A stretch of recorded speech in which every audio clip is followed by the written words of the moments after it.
The two angels came to Sodom at evening.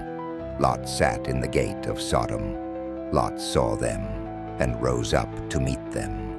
He bowed himself with his face to the earth. And he said, "See now, my lords, please come into your servant's house, stay all night, wash your feet, and you can rise up early and go on your way." They said, "No, but we will stay in the street all night." He urged them greatly, and they came in with him and entered into his house.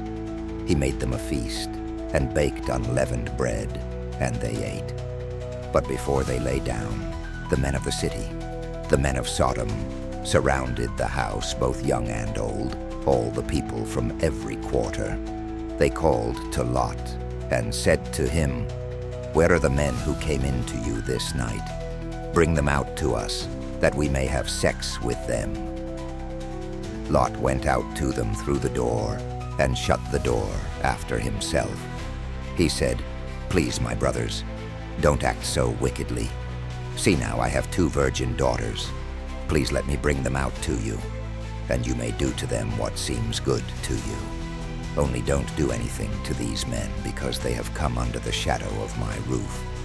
They said, "Stand back." Then they said, "This one fellow came in to live as a foreigner, and he appoints himself a judge. Now we will deal worse with you than with them." They pressed hard on the man Lot and came near to break the door.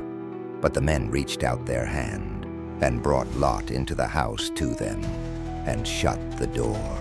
They struck the men who were at the door of the house with blindness, both small and great, so that they wearied themselves to find the door. The men said to Lot, "Do you have anybody else here?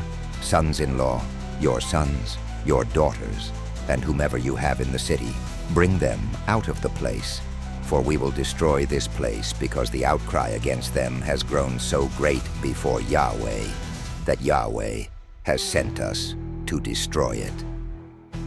Lot went out and spoke to his sons-in-law, who were pledged to marry his daughters, and said, "Get up, get out of this place, for Yahweh will destroy the city." But he seemed to his sons-in-law to be joking. When the morning came, then the angels hurried Lot, saying, "Get up, take your wife and your 2 daughters who are here, lest you be consumed in the iniquity of the city."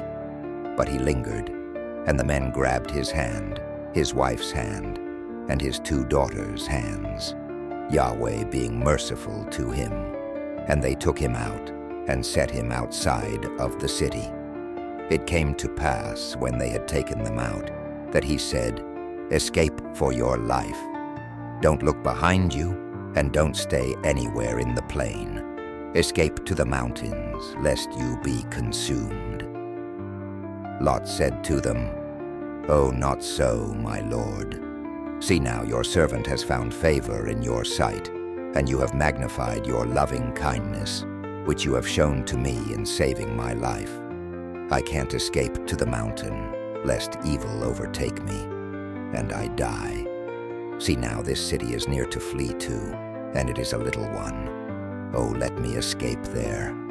Isn't it a little one, and my soul will live?" He said to him, "Behold, I have granted your request concerning this thing also, that I will not overthrow the city of which you have spoken. Hurry, escape there, for I can't do anything until you get there." Therefore the name of the city was called Zoar. The sun had risen on the earth when Lot came to Zoar. Then Yahweh rained on Sodom and on Gomorrah sulfur and fire from Yahweh out of the sky. He overthrew those cities, all the plain, all the inhabitants of the cities, and that which grew on the ground.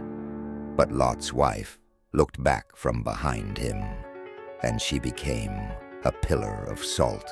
Abraham went up early in the morning to the place where he had stood before Yahweh. He looked toward Sodom and Gomorrah, and toward all the land of the plain, and saw that the smoke of the land went up as the smoke of a furnace. When God destroyed the cities of the plain, God remembered Abraham, and sent Lot out of the middle of the overthrow, when he overthrew the cities in which Lot lived. Lot went up out of Zoar, and lived in the mountain, and his 2 daughters with him, for he was afraid to live in Zoar. He lived in a cave with his 2 daughters.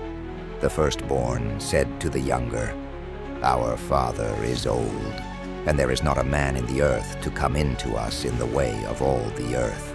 Come, let's make our father drink wine, and we will lie with him, that we may preserve our father's family line."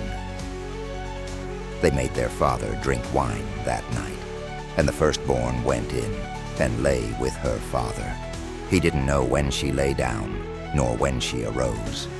It came to pass on the next day that the firstborn said to the younger, "Behold, I lay last night with my father. Let's make him drink wine again tonight. You go in and lie with him, that we may preserve our father's family line." They made their father drink wine that night also. The younger went and lay with him. He didn't know when she lay down, nor when she got up. Thus both of Lot's daughters were with child by their father. The firstborn bore a son, and named him Moab. He is the father of the Moabites to this day. The younger also bore a son, and called his name Ben-Ammi. He is the father of the children of Ammon to this day.